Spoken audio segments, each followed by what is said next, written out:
The mist coiled around my ankles like cold, wet snakes, each step a gamble on the unseen ground. My name is Jasur, and I was hopelessly lost. For hours, I'd been wandering this forgotten forest, a place where the trees grew too close together, and the silence was so profound it felt like a weight on my chest. The air was thick with the smell of damp earth and decay, and the fog was so dense I couldn't see my own hand in front of my face. All I had was a flickering lantern, its weak light barely piercing the oppressive gloom. Just as a bone-deep despair began to settle in, I saw it. Through a gap in the swirling fog, a faint, otherworldly glow pulsed in the distance. Hope, or perhaps just curiosity, spurred me forward. I pushed through grasping branches and over gnarled roots, my eyes fixed on the light. As I drew nearer, the source of the glow became clear. It wasn't a campfire or a lost traveler. It was a tree. But this was no ordinary tree. It was a colossal, ancient giant, its trunk thick as a house, and its branches twisted into grotesque, reaching claws against the dark sky. The entire thing was covered in a pale, phosphorescent moss that cast a sickly green light on everything around it. It stood alone in a small clearing, a silent monarch ruling over this kingdom of shadows. The sheer size of it was breathtaking, but there was something deeply unsettling about its silent vigil.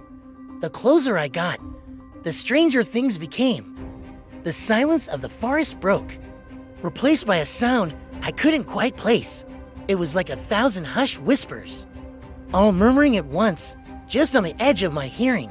The words were indistinct, a sibilant chorus that seemed to slither through the air and emanate directly from the tree itself. I felt a prickle of unease crawl up my spine. My gaze dropped to the trunk, and my blood ran cold. The bark, it was moving. It wasn't just my eyes playing tricks in the eerie light. The rough, knotted surface was slowly, rhythmically expanding and contracting, like the chest of some gargantuan sleeping beast. It was breathing.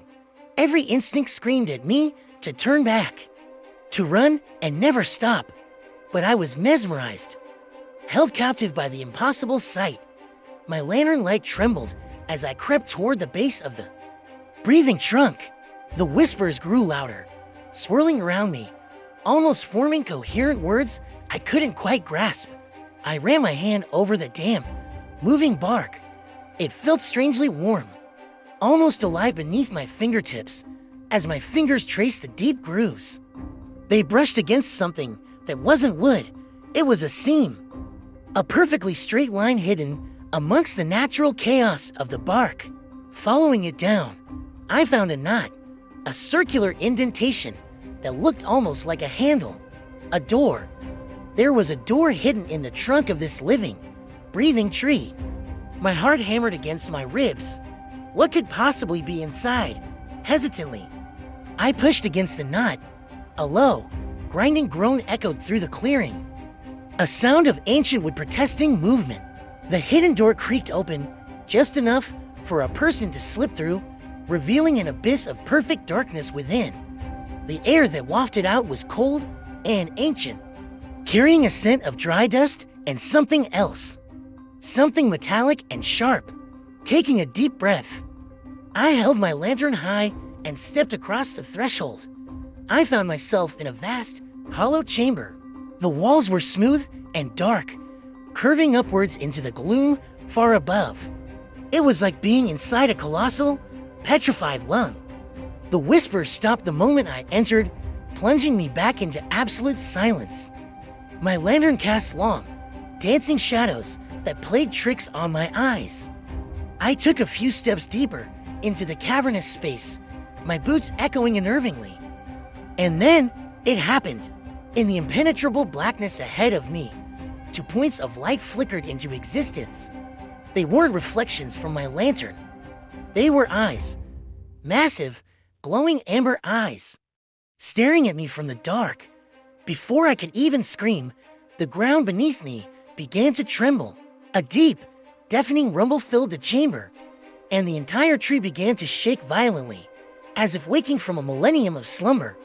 I was thrown from my feet, my lantern shattering against the floor, plunging me into total darkness, save for those two terrifying, burning eyes. The shaking intensified, the roar of the awakening giant deafening me. I scrambled backward, crawling blindly toward the sliver of light from the open door, expecting to be crushed at any moment.